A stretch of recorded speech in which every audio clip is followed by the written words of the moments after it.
कारवां TV, हर पल आपके साथ। मैंने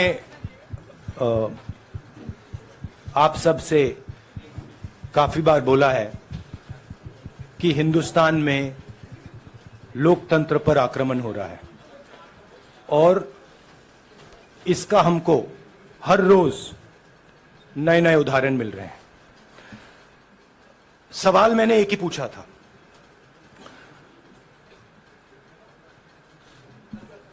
फाउंडेशन पे जाता हूं, अदानी जी की शेल कंपनीज हैं, अदानी जी की शेल कंपनीज हैं, उसमें 20,000 करोड़ रुपया किसी ने इन्वेस्ट किया। अदानी जी का पैसा नहीं है, का पैसा नहीं है। अदानी जी का इंफ्रास्ट्रक्चर बिजनेस है, पैसा किसी और का है। सवाल यह है, ये जो 20,000 करोड़ रुपए हैं, ये किसके हैं? यह सवाल मैंने पूछा। मैंने पार्लियामेंट हाउस में प्रूफ देके, जो मीडिया रिपोर्ट से मैंने निकाला, अदानी जी और नरेंद्र मोदी जी के रिश्ते के बारे में डिटेल में बोला। रिश्ता नया नहीं है, रिश्ता पुराना है। जब नरेंद्र मोदी जी गुजरात के सीएम बने थे, तब से रिश्ता है और उसके बहुत सारे पब्लिक प्रूफ्स हैं। हवाई जहाज में मैंने फोटो दिखाई, नरेंद्र मोदी जी बड़े कंफर्ट में बैठे हुए थे अपने दोस्त, अपने मित्र के साथ। पार्लियामेंट में मैंने दिखाई।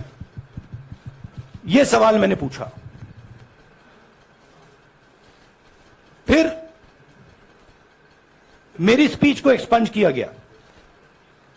मैंने स्पीकर को डिटेल चिट्ठी लिखी, पॉइंट बाय पॉइंट, कि मैंने कहा कि एयरपोर्ट्स अदानी जी को रूल बदल के दिए गए हैं।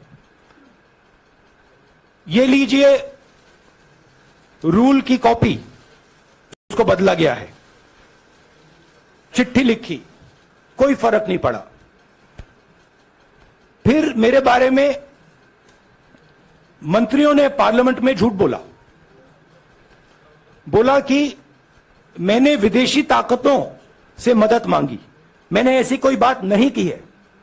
मैंने कहा स्पीकर से, मैंने जाके कहा, स्पीकर सर, पार्लियामेंट का नियम है कि अगर किसी मेंबर पर कोई एक्यूजेशन लगाता है तो उस मेंबर को जवाब देने का हक होता है। मैंने एक चिट्ठी लिखी, उस चिट्ठी का जवाब नहीं आया। दूसरी चिट्ठी लिखी, उस चिट्ठी का जवाब नहीं आया। फिर मैं स्पीकर के चेंबर में गया।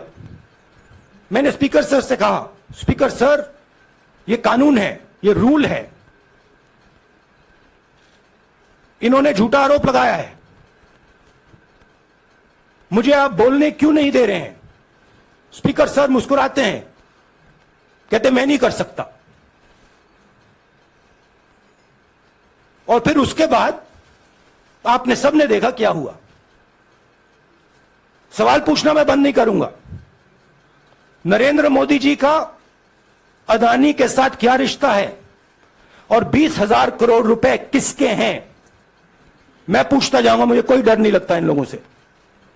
और अगर ये सोचें कि मुझे डिस्क्वालीफाई करके, धमका के, जेल में डाल के मुझे बंद कर सकते, नहीं, मेरी वो हिस्ट्री नहीं है।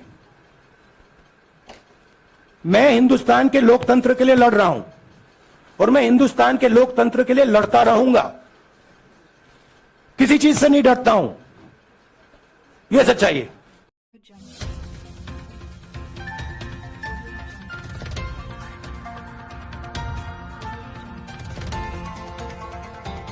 कारवां टीवी, हर पल आपके साथ।